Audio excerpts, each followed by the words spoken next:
we have such thoughts to tell you.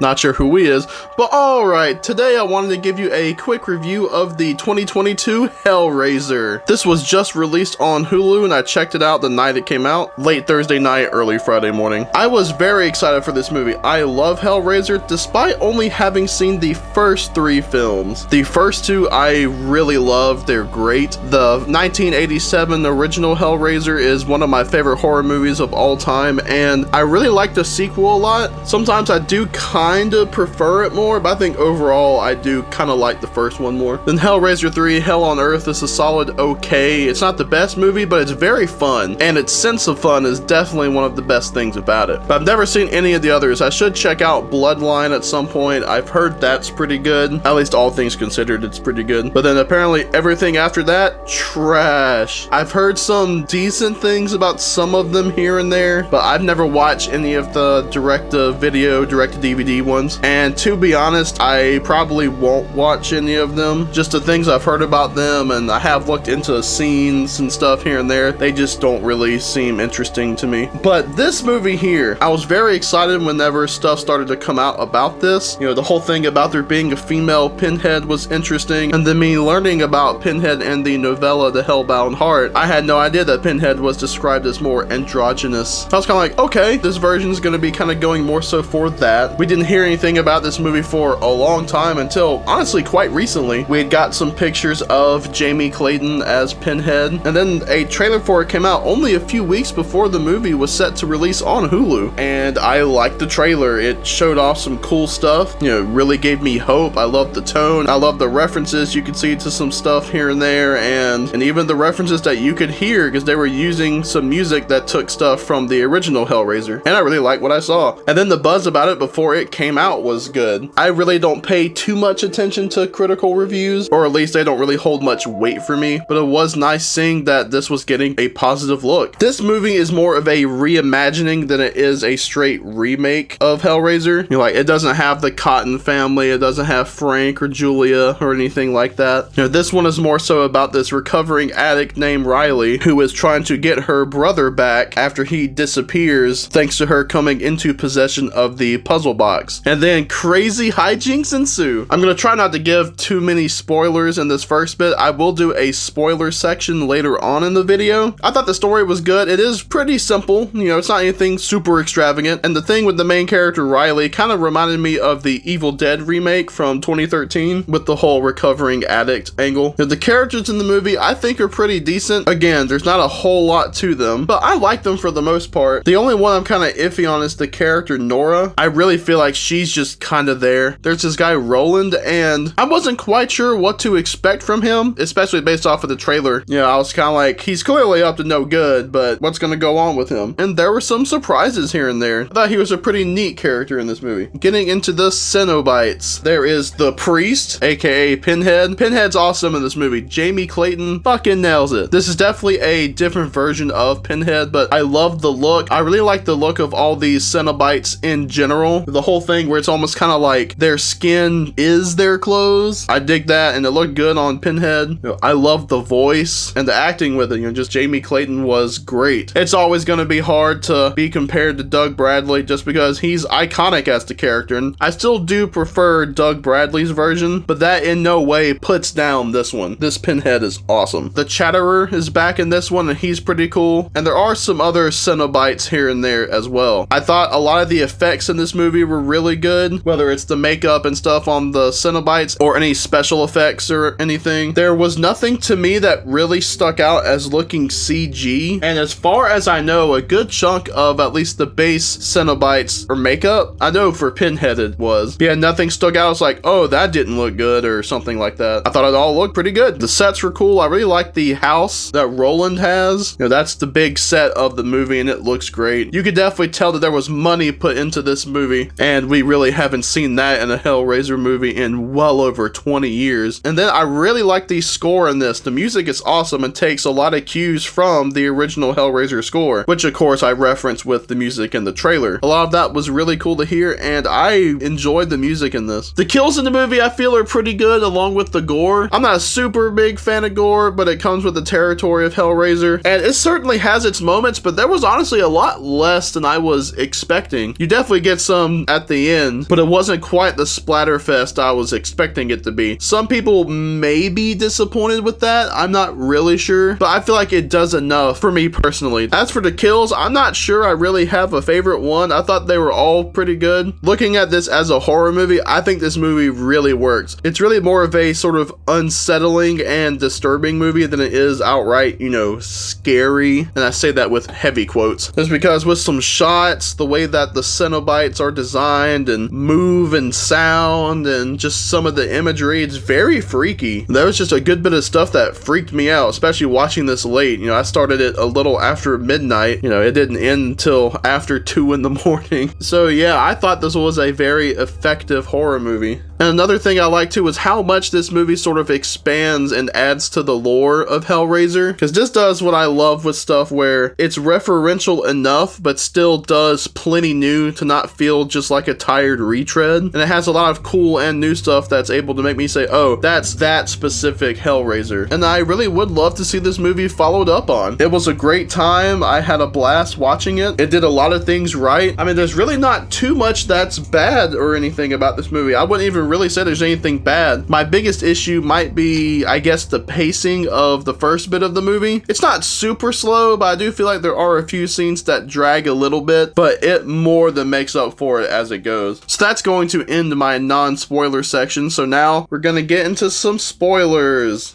So getting into Roland, I dug the whole thing with him completing the 6 configurations of the box and getting his prize, quote unquote, and it messed him up and he just wanted to get out of that with that thing that was twisting his nerves and stuff. Like, that was, I dug all of that, and I really liked how he sort of ascended in power at the end. As weird as that scene kind of was, it's also one of the things I like about this series of just really weird and out there stuff. And I dug that the typical name for the puzzle box, which is the lament configuration, that's one of the configurations, and that's what Riley gets at the end as her prize, which is just that she has to lament the fact that her brother and other people are gone. And that's a thing that kind of surprised me with this movie, was that the brother doesn't come back at the end. He's just dead and gone. But I also kind of dig it. Hellraiser is not one of those things where I feel like you really need a happy ending. Touching on Nora again, yeah, she's just kind of there and then she just kind of dies. Although her scene with getting trapped by the Cenobites was pretty cool, pretty brutal. And the character Trevor, that is Riley's boyfriend, it's weird. I kept kind of flip-flopping, so I was like, oh, this guy's kind of cool. Oh, he's kind of a douchebag. Oh, he's kind of cool. Oh, he's kind of a dick. I was very caught off guard whenever you find out that he's working with Roland. Like, for some reason, I just didn't expect that. I probably should have seen it coming, but hey.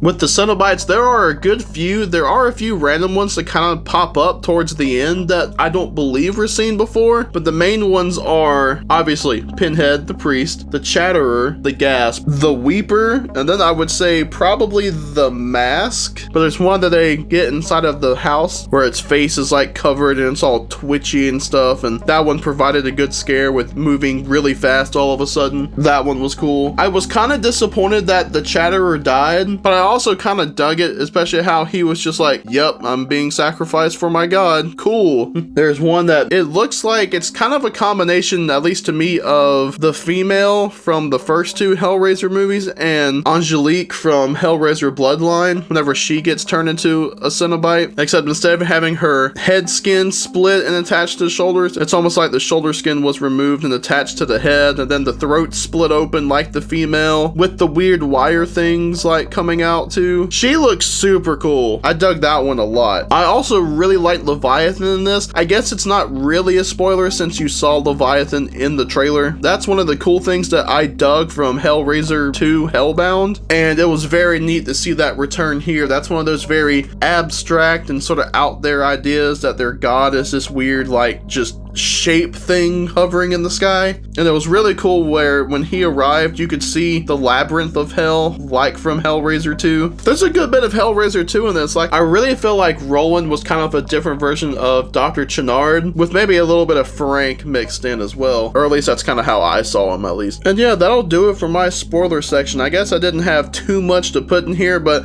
figured better safe than sorry, just in case I ruined anything for anyone with some things. So yeah, on the whole, I really enjoyed this 2022 version of Hellraiser. It's got some great imagery, atmosphere. For horror fans, it's very unsettling and quite disturbing in some parts, especially with the Cenobites. The Cenobites are possibly the best part of this. Plus, I thought the story was fine, and the human character's fine. Nothing super great. I feel like the acting on the whole was pretty good from everybody. The effects were good. Nothing stood out as looking fake or off, at least to me. The music was very good. My only complaint is that the pacing in the first half could drag at times a little bit. But even then, that's not really too big a problem for me, just because the movie kept me interested the whole time. I would highly recommend watching this, especially if you're a fan of Hellraiser, because Hellraiser as a series has had it rough for a long time, since at least whatever the 5th movie, Hellraiser Inferno, came out. If not before then, I feel like the only ones that people would really argue are really good are the first two. Hellraiser 3 gets some love here and there, but I feel like that's one people wouldn't really argue for, aside from saying, yeah, it's a fun movie. Maybe not good, but fun. And again, I haven't seen Bloodline, so I can't really comment on that one. Me personally, I had a great time with this. I love Pinhead in here. And it's great to have that character back. 2 out of my 3 favorite horror characters came back this year, that being obviously Pinhead and then Leatherface. And you know, I was satisfied with both of their outings. Pinhead got the better deal out of the 2 since, you know, this movie's actually good. I don't hate the 2022 Texas Chainsaw Massacre, but I'm not gonna argue for it being a good movie. I just had fun with it because, hey, Chainsaw Man go burr. Hopefully Jason can get something. He's my favorite, and there are rumors for next year. But anyways, what did you think about this new Hellraiser movie? Did you like it? Did you not? What's your favorite kill? Which of the Cenobites were your favorite? What'd you think of the new Pinhead? Let me know down in the comments. Be on the lookout for some more horror reviews during the month. As always, a big thanks to everyone for watching, and have a good one.